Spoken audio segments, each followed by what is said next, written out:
আসসালামু আলাইকুম রহমতুল্লাহ। আমি আপনাকে সাহায্য করার জন্য সব প্রস্তুতি নেব। আপনার শত্রুদের সাথে অন্তরঙ্গ সম্পর্ক করব, আপনার শত্রুদের বাড়ি এসে দুধ ভাত খাওয়াবো, আপনার শত্রুদের কাছ থেকে অস্ত্র শস্ত্র গোলাবারুদ ডিফেন্স সিস্টেম আরও কত কিছু কিনব। তাহলে আপনি কি বসে থাকবেন?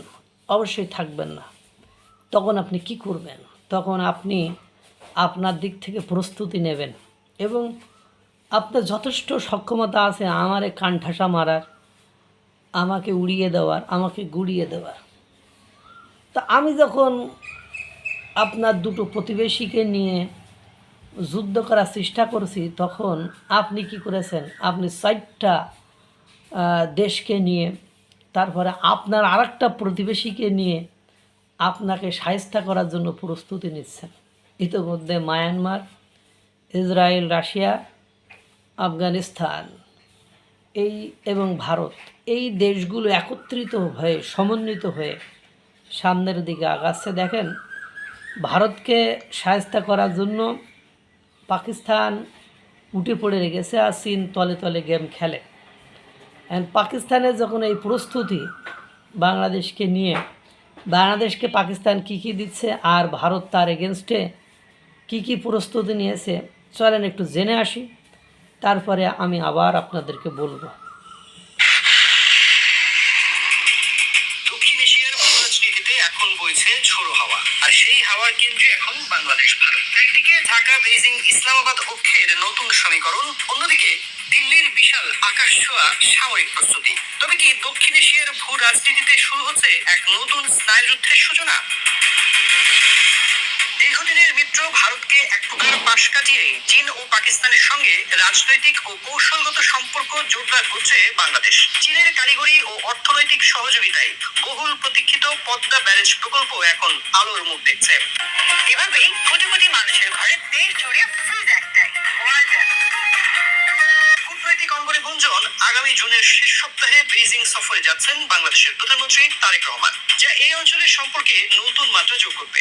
ভূ রাজনৈতিক বিশ্লেষণে এই সফর বেশ গুরুত্বপূর্ণ বলে মনে করেন দক্ষিণ এশিয়ার রাজনৈতিক বিশ্লেষকেরা। ভারতের সঙ্গে চীনের গরম ঠান্ডা সম্পর্ক যাচ্ছে অনেকদিন থেকেই। ভারতের সঙ্গে ফের যখন বাংলাদেশের বইয়ে তার গন্ধ, ঠিক তখন বড় চমক নিয়ে সামনে এলো পাকিস্তান। তবে এই চমক প্রতিরক্ষার খাতে। আন্তর্জাতিক মহলে গুঞ্জন আছে পাকিস্তান বাংলাদেশকে দিচ্ছে তাদের গর্ব JF-17 থান্ডার যুদ্ধ বিমান। এর আগে পাকিস্তানি গণমাধ্যমে দাবি করা হয় বাংলাদেশে একটি সম্পূর্ণ কার্যকর JF-17 ফ্লাইট সিমুলেটর হস্তান্তর করেছে পাকিস্তান। তবে প্রতিরক্ষা বিশ্লেষকরা এটিকে সম্ভাব্য ক্রয় চুক্তির পূর্বাভাস হিসেবেই দেখছেন। এদিকে সম্প্রতি জাতীয় দৈনিকের এক প্রতিবেদনে উঠে এসেছে চাঞ্চল্যকর এক তথ্য। প্রায় 27,000 কোটি টাকা ব্যয়ে নতুন যুদ্ধ বিমান, অ্যাটাক হেলিকপ্টার, ড্রোন এবং অত্যাধুনিক আকাশ প্রতিরক্ষা ব্যবস্থা কিনতে যাচ্ছে বাংলাদেশ। ঢাকার এই হঠাৎ সামরিক আধুনিকায়ন চোখ কপালে তুলছে দিল্লি। একদিকে আবারও চীনের সঙ্গে সম্পর্ক জড়াচ্ছে বাংলাদেশ, অন্যদিকে ভারতের চিরপ্রতিদ্বন্দ্বী পাকিস্তান দেশটিকে সমরাষ্ট্রে সমৃদ্ধ করার চিন্তা করছে। এই ঘটনা গোটা দিল্লির মটকা আরো গরম করবে, এটাই কূটনীতির হিসাব। তবে কি বসে থাকবে ভারত? ঢাকা যখন নিজেদের আকাশ সীমা সুরক্ষিত করছে, দিল্লিও তখন বসে নেই। ভারতের বিমান বাহিনীকে ঢেলে সাজাতে ফ্রান্স থেকে 114টি অত্যাধুনিক রাফাল যুদ্ধ বিমান কেনার প্রক্রিয়া চূড়ান্ত করছে মোদী সরকার। ভারতের এই বিশাল সামরিক আয়োজন কি বাংলাদেশের জন্য অশনি সংকেত, নাকি এটি স্রেফ চীনের মুক্তারমালা নীতি বা এনসার্কেল পলিসিকে কাউন্টার করা ভারতীয় চাল? বিশ্লেষকরা বলছেন বাংলাদেশ কোনো দেশের সঙ্গে যুদ্ধ চায় না, বরং সবার সাথে বন্ধুত্ব, কারোর সাথে বৈরিতা নয়, এই নীতিতেই চলছে। তবে প্রতিবেশীর ঘরে 114টি রাফাল যুক্ত হওয়া যে কোনো রাষ্ট্রের জন্যই চিন্তার কারণ। অন্যদিকে বাংলাদেশ চীনের দিকে ঝুঁকে পড়ায় দিল্লির কপালে চিন্তার ভাঁজ আরো চওড়া হচ্ছে। আর ঠিক তখনই ভারত আগাচ্ছে রাফালের দিকে। তবে এই রাফাল কাদের জন্য প্রস্তুত করছে ভারত, তা এখন পর্যন্ত স্পষ্ট নয়। তাহলে ভারত বাংলাদেশ সম্পর্কে এখন কোন দিকে যাচ্ছে? এটি কি কেবলই সামরিক ভারসাম্য রক্ষার কৌশল, নাকি পর্দার আড়ালে দাঁড়া বাঁধছে বড় কোনো সংঘাত, যা এক সময় চরম বিস্ফোরণে রূপ নিতে পারে? বিশ্লেষকরা বলছেন পাকিস্তান আস্তে আস্তে যুদ্ধ বিমান দিয়ে তৈরি করছে বাংলাদেশকে, আর তারই প্রেক্ষিতে পাল্টা অস্ত্র কেনার দিকে ঝুঁকছে ভারত। হঠাৎ তড়িঘড়ি করে ভারতের এই রাফাল কেনার আসল রহস্য কি? সময় দেবে তার উত্তর।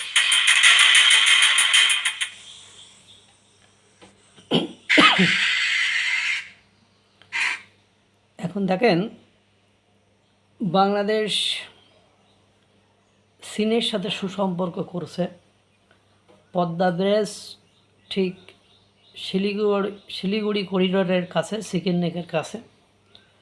সেখানে প্রায়োরিটিসের দিক থেকে, অগ্রাধিকার এর দিক থেকে ভারতেরই সুযোগ সুবিধা বেশি পাওয়ার কথা। কিন্তু দুর্ভাগ্য হলো সত্য যে ভারত সেই সুযোগ সুবিধা থেকে বঞ্চিত হচ্ছে। পাশাপাশি 12ই ফেব্রুয়ারি 2026 নির্বাচনের পরে ভাবাও হয়েছিল যে সর্বপ্রথম হয়তো তারেক রহমান ভারত সফরে যাবেন। সেরকমই আমন্ত্রণ নিমন্ত্রণ বা সেইরকম একটা গুঞ্জন পররাষ্ট্রমন্ত্রী ডক্টর খলিলুর রহমান ঘুরে আসার পরে আমরা উপলব্ধি করতে পেরেছিলাম। কিন্তু দুর্ভাগ্য হলো সত্য যে সেটা আর হয়তো হবে না। ইতিমধ্যে আগামী মাসে বেইজিংয়ে যাওয়ার সিদ্ধান্ত নিয়েছে, অর্থাৎ চীনে যাওয়ার সিদ্ধান্ত নিয়েছে বর্তমান সময়ের মাননীয় প্রধানমন্ত্রী তারেক রহমান। এবং F-17 থান্ডার পাকিস্তান থেকে কেনার প্রস্তুতি নিয়েছে বাংলাদেশ, এবং আরও বেশি অস্ত্রশস্ত্র এয়ার ডিফেন্স কিনছে। যদিও এই এয়ার ডিফেন্স ভারতের কাছে নস্যি, কারণ পাকিস্তান যাদের কাছ থেকে কিনছে তারাই তাদের এয়ার ডিফেন্স দিয়ে ভারতকে ঠেকাইতে পারে না, বা ভারতকে প্রতিপক্ষ হিসাবে সামনে দাঁড়াইতে পারে না। পাশাপাশি যখন এই ধরনের ঘটনা ঘটছে তখন বেশ কিছু অস্থিরতা বাংলাদেশে বিরাজমান। সেগুলো আপনার আরাকান আর্মি থেকে হচ্ছে, সেটা জঙ্গল সলিমপুরের বিদ্রোহী গোষ্ঠী থেকে হচ্ছে। সুতরাং আপনি প্রস্তুতি নিচ্ছেন অস্ত্র কিনে, আর রাফায়েল তো কিনছে, এদিকে অগ্নি 6 আধুনিক ক্ষেপণাস্ত্র সহ বিভিন্ন ক্ষেপণাস্ত্রের পরীক্ষা নিরীক্ষা ভারত চালাচ্ছে। পাশাপাশি বিশ্বের শক্তিধর রাষ্ট্রগুলোর সাথে ভারতের অন্তরঙ্গ সম্পর্ক দিন দিন বেড়ে যাচ্ছে। সব কিছু মেলায় বাংলাদেশের জন্য আমার মনে হয়, যদিও পাকিস্তানের খপ্পরে পড়ে থাকে, তাহলে বাংলাদেশের ভবিষ্যৎ একেবারে যে খারাপ, চরম লেভেলের খারাপ, সেটা বলার আর অপেক্ষা রাখে না। আল্লাহ তাআলা সকলকে ভালো রাখুক, সুস্থ রাখুক। আসসালামু আলাইকুম ওয়া রাহমাতুল্লাহ।